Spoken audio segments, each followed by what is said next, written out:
LaxFactor podcast.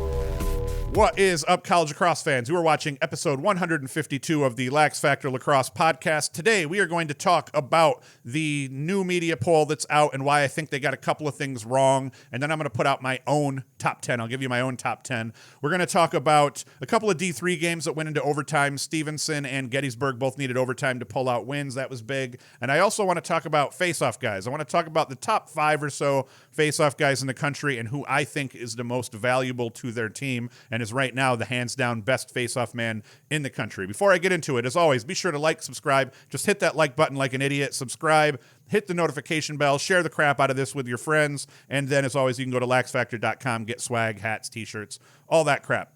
Let's get right into this. The new poll. The new Inside Lacrosse media poll, they have Maryland sitting at number 1. And even though I think Maryland is deserving to a degree of that number 1 ranking in the sense that they are that quality. It's not like Towson years ago when Towson, I think in 2019, ended up getting named number 1 for like a week because they upset Loyola, Penn State, I think, or somebody lost to like Cornell. And all of a sudden we have Towson at number 1 for a week. That was probably one of the worst number 1 ranked teams in a long, long time. And not because they weren't a quality team. They just were not the number 1 team. They were simply the last undefeated team. And I think that's a little bit of what we're seeing here right now. Not that Maryland is deserved. Like I said, Maryland's right there. Maryland, I would have them at number 2. But as like my reasoning is pretty sound. If we look at Maryland's 2 best wins, their 2 best wins come against number 8 Rutgers.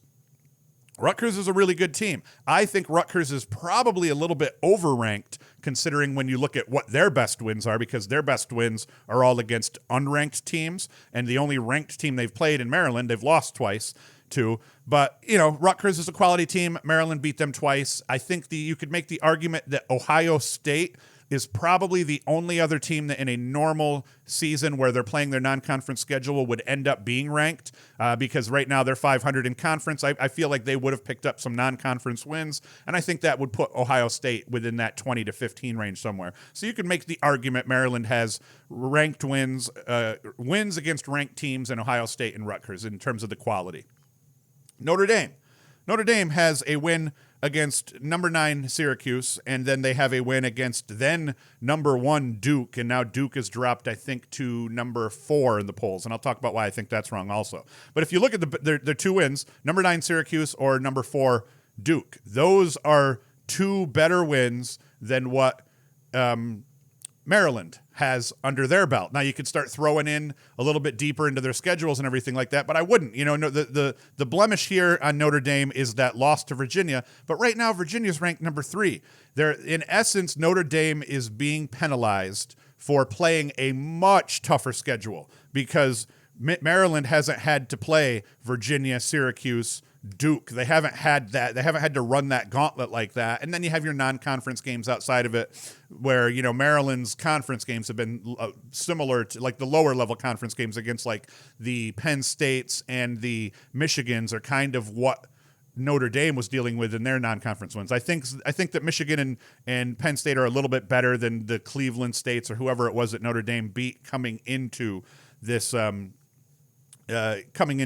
this week where they get ranked and everything like that. But moral of the story, there's no doubt Notre Dame's 2 best wins are far more impressive than Maryland's 2 best wins. And in a weird season where you end up where Maryland's not playing non-conference, so you don't know how they hold up, I think the committee ends up just saying, hey, Maryland's the undefeated team. Maryland's going to be undefeated at the end of the year.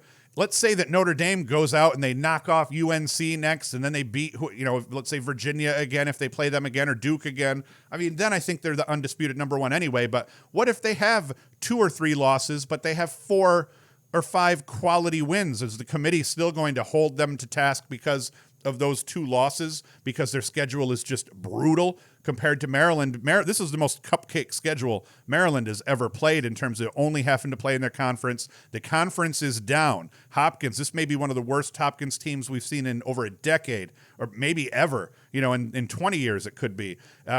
Michigan is okay. They're about what they usually are, which is not very good, but, you have to worry about them depending on the day. Ohio State's kind of okay. Penn State's way down. I mean, this is not the Big Ten from last year or the season before, when Penn State was right up there, when Hopkins was, finishing close to 500, but they could beat you on any given day. This is not that conference. So that's where I think they got it wrong. I think that in the end, Notre Dame should probably be forgiven for that loss to Virginia, and that should just kind of be wiped off their schedule. And it really should at the top here now, because Maryland's not playing the same strength of schedule. I think it should just be who's got the better wins, and that team ends up winning out. So that's the first place I think they got it wrong. I think that Notre Dame should be number 1. I think that Maryland should be number 2. But am I upset that Maryland's number 1 and Notre Dame's number 2? I don't give a crap. Neither of them are Syracuse, so I don't care. I just think that was a little bit unfair, because when you look at the body of work so far, I think Notre Dame's is a little bit better. Then, where I think they also got it wrong, I think if you look at the number 3 spot and the number 4 spot, yes, Duke suffered their first loss of the year to Notre Dame, a team that the now number 3 team beat. So it's like Duke loses to Notre Dame. They drop from number 1 to number 4. Virginia beats North Carolina, a team that both Duke and Virginia beat. And now Virginia frog humps Duke somehow. That one didn't make sense to me, because Virginia beat Notre Dame. Duke lost to Notre Dame. Both of them beat UNC. And then Virginia lost to Syracuse and Duke beat Syracuse. So if you're trying to really play the semantics, it's like, does what have you done for me lately matter that much when you only have one loss? A team like Duke only has one loss. I think what should have happened, I think a lot of people agree with me on this, even though the committee obviously didn't in total. I think it should have been Notre Dame, Maryland, Duke, Virginia. I think 3 and 4 got flipped, and I think 1 and 2 got flipped. And I think that if they flip those, then I'm like, that is absolutely the correct top 4.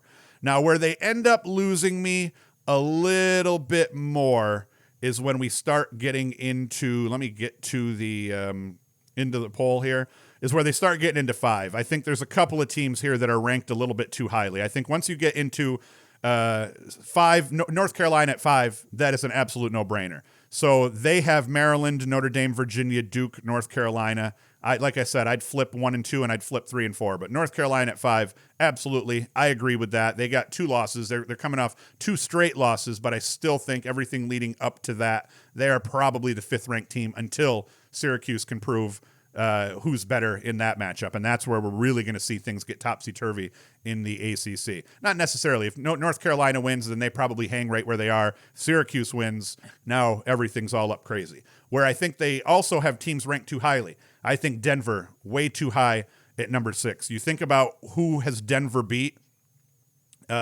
Denver, they have a win over Utah. The two most quality teams they played, Duke, 2-goal loss. North Carolina, they got waxed. Then they beat Air Force, Marquette, Providence, St. John's, all unranked teams. Then they beat Georgetown, ranked team. I think they're right now ranked pretty well, like in the 12th range or something like that. Then wins over Providence, Marquette, Villanova again, and then they're going to play Georgetown again. So it's like, yeah, they've played 4 ranked teams. They got waxed by one of them, beat by another, and then Georgetown, who's played the weakest schedule of anyone in the top 20 so far, those are the only wins they got. So I think Denver is too high where they have them sitting. And then beyond that, Lehigh, I think they got right. Lehigh has 2 quality wins. I think Rutgers is too high because, once again, we're looking at Rutgers. No wins against ranked opponents. And even if you called Ohio State a ranked opponent, there is a ranked win for them. And then 2 losses to the only real, truly ranked team that they played. So, I mean, Rutgers at number 8, I don't get that one. That's kind of a media darling one, I think. So what my top 10, and then Syracuse and Army coming in at 9 and 10, I think they got right. Georgetown at 11 is right. Ohio State, I keep saying Ohio State's not ranked, but Ohio State is ranked. They are, in fact, ranked number 12. So I'm an idiot. So as we're talking about Maryland and their quality wins, there is quality wins over Rutgers and Ohio State for Maryland there. And maybe that's their argument. I'm not sure. But, if you look at Syracuse's resume, they've got a win over number 3, Virginia. They've got losses to number 2, Duke, and number 2, number 4, Duke, and number 2, Notre Dame. And then they've lost to Army as well. But then, because the America East is kind of picked up here, then you look at Syracuse's schedule, they got wins against number 18, 19, and 20 because they've played 3 America East teams. So that's looking good for Syracuse. But if I were to fill out my top 10, after totally screwing the pooch and not calling Ohio State ranked when in fact they were. Totally forgot that. My top 10 looks like this. I have Notre Dame at number 1 on account of the 2 wins. They beat number 1 Duke. They beat Syracuse. Those are big wins. They only lose to Virginia. So be it. Then I have Maryland at number 2. They've got their wins over Rutgers and Ohio State. Then I have Duke at 3, Virginia at 4, Carolina at 5, Lehigh at 6. And then because Lehigh, they've got wins over Loyola and over Army, undefeated. They got one of the best face-off guys in the country. That's a case where I think the fact that you're undefeated does get you, in that top 7. And then even if I don't think your resume overall maybe is good, I have Syracuse at 7, Denver at 8, Army at 9, Rutgers at 10. So that's how I'm lining these guys up. I may have changed that a little bit because when I put this together, I was for some boneheaded reason thinking Ohio State had fallen out of the top 20. But, that's what I got. And the argument here for Syracuse, like I said, is that they beat Virginia badly, and then they lose to Notre Dame, they lose to Army, they lose to Duke. Those are all ranked teams, and then they beat the ranked teams on that bottom half. So, Syracuse, once again, out of all of the teams in the top 10, if you're looking at who had the toughest schedule, it's Cuse because their losses come to Army and then 2 teams ranked higher than them. So it's like Syracuse, almost all of the games they've played so far have been against ranked teams outside of, I think, 2 games now that the America East teams are ranked. So that's my argument for what I think the top 10 should be. And you can take it or leave it, or you can call me names, you can yell at me, all that good stuff. Face-off guys. I want to talk about, and this isn't going to be a big segment or anything like that, but I do want to talk about some face-off guys. Mainly, I'm going to go through the guys who are tops in the country in terms of face-off percentage, and then I'm going to make an argument for why I think that Petey fucking LaSalla is the number 1 face-off guy in the country right now. It is true that Mike Sisselberger of Lehigh and his 78% win percentage is crazy. That is a fact. He's doing really well for Lehigh right now. He's one of the reasons Lehigh is 6-0. It is also true there are others in the same area of win percentage as Petey. Petey is actually the 5th ranked guy, I think, overall. We have Tommy Burke of Vermont is higher than Petey with 70%. Jake Naso of Duke is higher than Petey with 67.3%. Kyle Gallagher of Notre Dame is higher than Petey with 66.3%. However, and this is a big however, Petey LaSalla is coming in at 65.9%. And is my number 1 face-off guy in the country because he is not a Fogo. All those other guys are pretty much Fogos. You're going to face off, you're going to try to get your win. More often than not, you're going to get your win, and then you're going to get off the field. Petey LaSalla, while he does generally face off and then eventually gets off the field, the thing he does better than any face-off guy in the country is he faces off and then he gets points. He's a FOGP. Instead of a Fogo because he gets points off the draws here. If we look at Jake Naso, Naso is winning 67.3% of his draws. He's got 2 goals, 2 assists. We look at Gallagher. He's got 1 goal and 3 helpers to go along with his 66.3% face-off percentage. Sisselberger, now he's up at 70% up there, and he's got 3 goals. We look at Petey LaSalla, and we compare him to these other guys. He's winning 65.9% of his draws, and he scored 6 goals and 5 assists while not turning the ball over at a greater rate than any of these guys. His turnover ratio in compared to his wins is right in line with everybody else. The difference with Petey LaSalla is he wins the same number of draws as everybody else generally, but he's put up a bunch more points. 6 goals, 5 assists. Hell of a job by Petey LaSalla. That's why I think he is technically right now the number 1 face-off guy in the country. At least in terms of what he's doing for his team, he's the most valuable. You can make the argument Lehigh with their offensive efficiency being pretty decent, Sisselberger winning 70%, boom, that should be your guy. But 70%, 3 goals, or do you take 65.9% and 11 points? I take the 11 points. I take what Petey LaSalla brings to the table, where if you don't lose the draw and get back on defense and get settled immediately, he's going to sting you. Let me get a drink of water. Next thing we're going to talk about, Gettysburg and Stevenson. Gettysburg and Stevenson, they both pull OT wins out of their butts here. Number 12, Gettysburg, and number 10, Ursinus, they hate each other. And they have a huge history. In 2019, Ursinus was 7-0 with wins over ranked teams leading into their battle with Gettysburg, and the Bullets beat them in that eighth meeting. And then, granted, Ursinus would get revenge in the conference tournament in 2019, in the conference finals, nonetheless, in 2019. And then the same thing was about to go down in 2020. Ursinus comes in at 7-0. They're supposed to play Gettysburg. I think Gettysburg at that point was also undefeated. And then COVID happens, and the season gets canceled completely. This year, this year, both teams have only played 1 or 2 games up to this point, so it wasn't the same scenario as the previous years, but still a big game. Ursinus, very highly ranked, number 10 in the country, compared to Gettysburg at number 12. This year, Jack Fletcher, he scores the game winner with just 8 ticks left in the OT period for Gettysburg. Fletcher finishes the game with 3 goals, and Nolan Sullivan made 11 saves versus the 20 shots that he faced. A solid outing in the win for Sullivan, and a hell of a job by Fletcher scoring the game winner, his 3rd goal of the game in OT. Another OT thriller was number 13 Stevenson. They needed overtime to defeat Eastern. Stevenson, they missed a handful of opportunities over the course of the first half that probably would have seen them up by 3, maybe even 4 goals had they handled their business. They didn't handle their business. They end up going into the half down by, I think it was a goal. Eastern held that lead late, like just to under about 10 minutes or so, just under 10 minutes in the fourth quarter was when Stevenson finally gets things tied back up again, and we end up going into overtime. Now, this is a painful one. This is a painful overtime loss because Eastern committed their 3rd faceoff violation of the second half in OT, and then Jacob Tatum scores a man-up goal assisted by Connor Nelson that put the nail in the coffin, and Stevenson ekes out the win. Shane Ford put up 3 goals for Stevenson in the win as well. So that's just a tough way to win. You have your 3rd faceoff violation of the second half, on the opening faceoff of overtime. You just give the ball to your opponent with a man up, and they score the goal to sting you. So that is a tough one. Now, granted, the better team won here.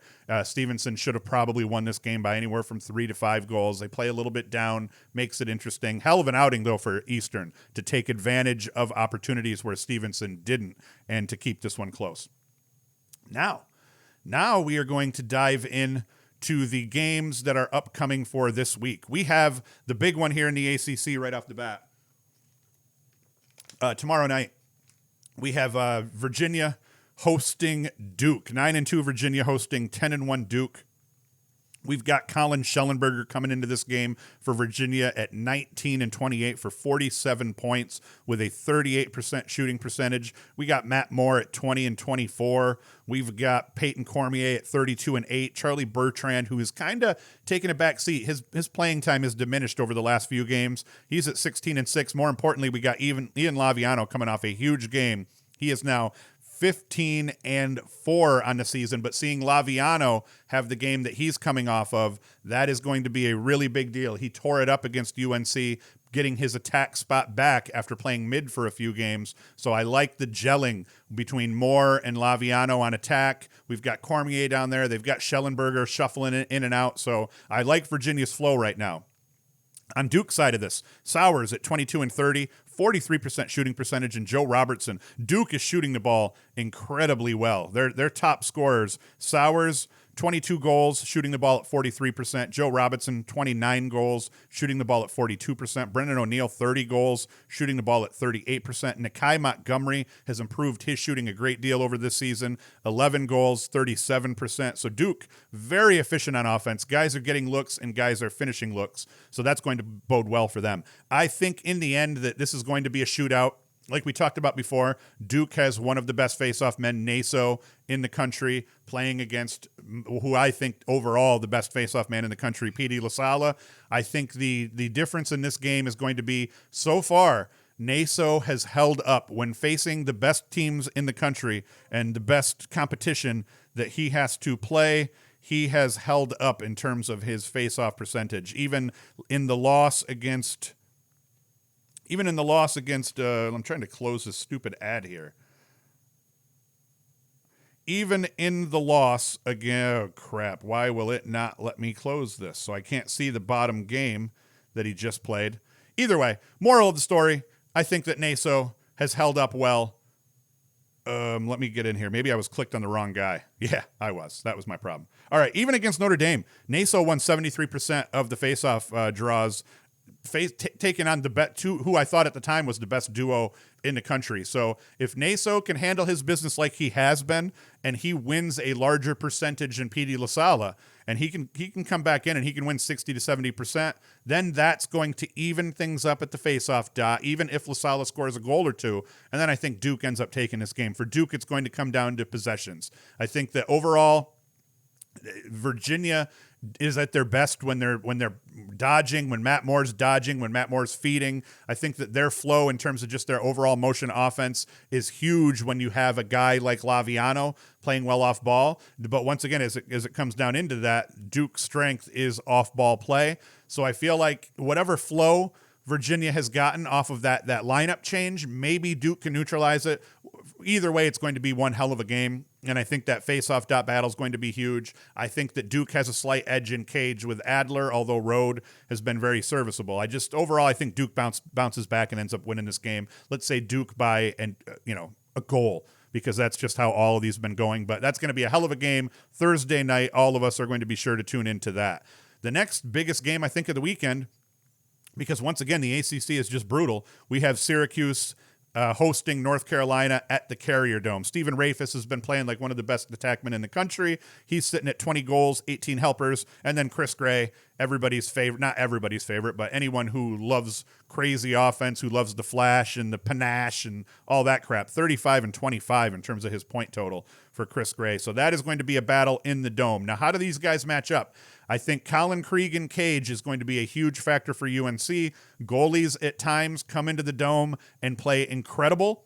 Krieg has been playing incredible without the help of the Carrier Dome, but I think that if Krieg can come in and if he can save 55 to 60% of the shots he faces, I think it is going to be very difficult for Syracuse to beat these guys. Now, the other factor in where Syracuse can kind of get back, their keeper, Porter, is incredible himself. So, I mean, he can kind of neutralize Krieg, I think, a little bit. But I think if both of them have solid games, if both of them are hanging in the 55 to 60% area, the key is going to be the faceoff dot for Syracuse. If Syracuse gets the ball, they are going to score goals on this North Carolina defense. If North Carolina gets the ball, they are going to be able to score goals on this Syracuse defense. So the key really in this game, probably more important than it's been so far at all this year, especially in a must-win game for Syracuse, is the faceoff dot. Can Fopp and Varello do damage against North Carolina's faceoff unit? They have to. They don't have to just win at the dot. I think they have to win by a margin at the dot. If they can win 60 to 70% of those draws, I think this is a ball game. I think both goalies are going to play well and see the ball well in the Dome. I think both offenses are going to score points. I think what it's going to come down to is who has more possessions in this game, and I think that Syracuse needs to have more possessions by, a 5-10 margin or so. The other kicker here is Syracuse clears the ball traditionally pretty well, been shaky at times, and North Carolina's ride is brutal. So it's good, you're just dealing with one of those things where between faceoffs and clears, that possession battle right there is going to decide this game, I feel. In the end, I'm going with Cuse. I think that North Carolina's dropped 2. I think Cuse their backs are kind of against the wall. They do not want to drop to 5-4. If they don't add that last game of the year, they need one more win out of these last couple of games to be able to even be eligible to make the tournament. So they do not want to have to rely on beating Virginia or Notre Dame in those last 2 games of the year. This is the game, I think, right here that Syracuse needs to win. I pick Syracuse to win this one in overtime by a goal. I think it's going to be a hell of a game, but I think that Syracuse is going to handle the 10-man ride well, and I think that Syracuse is going to win the battle at the faceoff dot. If Syracuse loses this game, it's going to end up being because North Carolina is going to win the possession battle either in the riding game or in the faceoff game. And for North Carolina, splitting 50-50 in the faceoff game is a win because the ride game will probably turn the tides for them a little bit more. All right, what's up next? Rutgers hosting John Hopkins. Rutgers at 6-2, Hopkins at 2-6. Not looking too good for Hopkins here. Rutgers is going to win this game. The way that Hopkins is looking now, they're not getting better. Rutgers has gotten a little bit better. Rutgers has a bunch of wins under their belt, a lot of confidence. Charlem Beatties is tearing it up. Mullins is, I believe, starting to get healthy again, so he's going to continue to get better and tear it up. Connor Kirst, Knobloch, all those guys for Rutgers are too much. And then Kirsten Cage for Rutgers is going to be the big factor. Joey Epstein has not fared well here over the course of the last few games. 4 shots in their last game against Ohio State. Only 3 shots against Michigan. He ended up getting 3 assists against Michigan, though. So I don't know. I'm not feeling good about Hopkins and their chances, which it's a damn shame, but, Rutgers is a quality team. So Rutgers is going to win in this one and then just really continue to own that next tier in the Big Ten. Big America East game. Vermont at 5-3, hosting Albany at 6-3. So that's going to be a big one. 2 of the teams I will say that Syracuse beat. Albany kind of trending here now. They're playing a little bit better. They're starting to find an identity after Nanakoke. Vermont, one of the best offenses in the country, mixed with face-off guys here. So that's going to be the key in this one, as Vermont traditionally is going to win the lion's share of the faceoffs in this game. In their last meeting, Vermont won this game 12-14. And I like Vermont to win this one again, especially at home.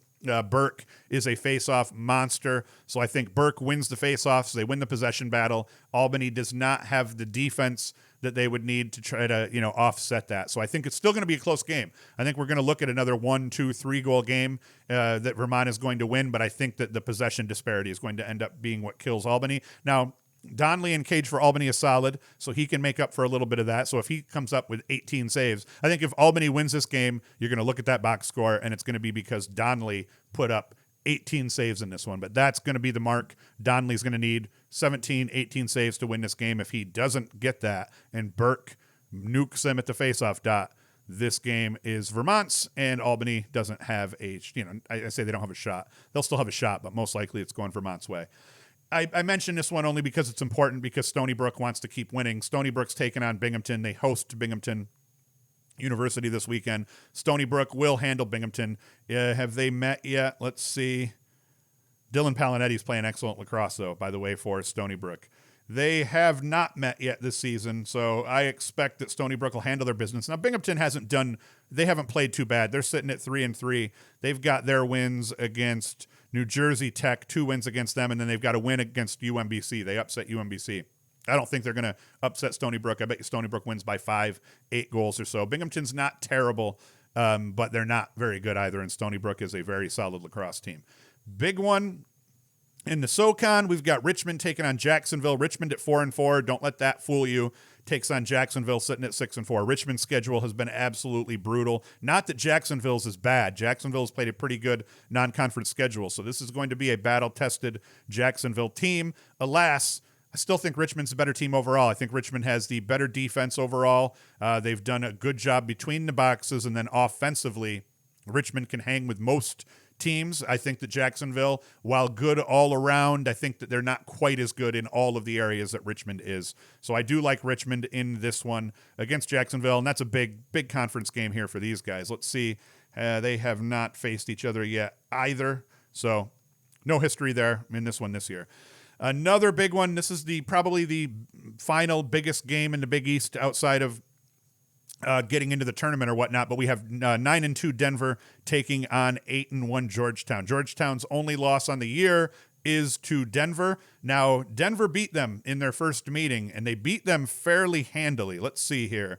They beat Georgetown 13-7 in their first meeting. I'm going to caveat that with the fact that Georgetown has a history of losing to Denver in the regular season, only to turn around and beat them later in the season or in the Big East tournament. So that happens quite a bit for Georgetown. Georgetown's starting to get a little bit healthier. They've got Caraway back, so I think that this may be a different outcome, albeit I still like Denver in this game because Jackson Morrill's found his stride playing for Denver. He's got 24 goals and 24 assists, so he's truly playing like the quarterback Denver hoped that he would end up being, with a 45% shooting percentage as well. Ethan Walker's right back up to his normal form, 23-16. So I do like Denver in this one still, but I don't think you're going to see the margin we saw in the last one. I think we're going to see a 1, 2, 3 goal game somewhere in there, but I think Denver's going to pick the win up on the road. All right, next up, UMass and Towson. I mentioned this one just because UMass and Towson. Towson is impressed. They're sitting at 5-6. I keep saying over and over again, last year Towson was on their way to 0-9, 0-10. So this turnaround for them is huge. And UMass kind of now sitting at 3-3. Originally, UMass coming into the year, everybody thought they were going to be an absolute guarantee to win their conference, and that has not been the case. Right now, leading the CAA is Delaware at 4-1, Hofstra at 3-1 in conference, Drexel at 3-2, and UMass at 3-2. So Towson could really just kind of wreck UMass's chances of winning this conference, at least in the regular season, by upsetting them here. And they have not played yet this year, so we have nothing to go on that front. But in the end, I like UMass. I think UMass will rebound and win this game, but I am rooting for Towson. For some reason, I've just been a big fan of Towson this year, and I dig the underdog, and I dig that they've been fighting tooth and nail to get the wins that they've ended up winning, and they've won some decent games. Another big one here in the Patriot, Loyola is hosting Navy. Loyola at 5-4, Navy at 3-2. Navy already beat Loyola. No, Loyola beat Navy 14-10 earlier in the year on the road. So now they're turning around and they're going to play Navy at home. Now, just because they beat Navy the last time around does not mean that they're going to do that again. Navy is a quality club and could absolutely turn around and return the favor. Navy, so far, they have wins against Mount St. Mary's, Jacksonville, and Bucknell, with losses to Loyola and Lehigh. I do like Loyola in this game. I think Loyola's probably going to win it. Navy will drop to 3-3, but don't front on Navy. Very quality team, and on any given day in this conference team, this has been another one of the good conferences. The CAA has been interesting. The NEC has been interesting. The America East. These conferences, I don't know why they're so interesting. Maybe it's because we don't have the Ivy, and the Big Ten's been playing funky ball and not playing anybody else, so maybe that's why all these conference races have been cooler to watch, but I've been a fan. I have been a fan. Now, if we kind of go through the rest of the schedule, which we're going to just do quick. Let's see. We're not even going to go through the rest of it because I don't care. If I didn't mention the game, it probably doesn't matter. LIU and Bryant, that got postponed. Oh, wait, no, that's the scoreboard. Hold on. Let us get into the schedule here. Calendar. We're going to finish this show off wrong with just listening to me breathe into the mic. Lafayette and Lehigh. I didn't mention that one. Lehigh plays at Lafayette on Friday night. That'll be a big one. Michigan at Penn State. That one's Friday night as well. And as we go through, we got Utah at Virginia. Nobody cares. Mount St. Mary's at LIU. That could be a big one. Mercer at High Point. Nobody cares. So that's it. I've rambled long enough, I think, here. So I'm going to get the heck out of here. I'll be back Saturday morning, 10 a.m. for the live stream, and then Sunday's show recapping all of Saturday's games we'll pop off as normal at 10 or 11. So come back and check both of those out this weekend. And that is it. Be sure to like, subscribe, hit the notification bell. Go to LaxFactor.com if you want to support us beyond that. Otherwise, you will see me back here Saturday morning for the live stream at 10 a.m. Hoost is out.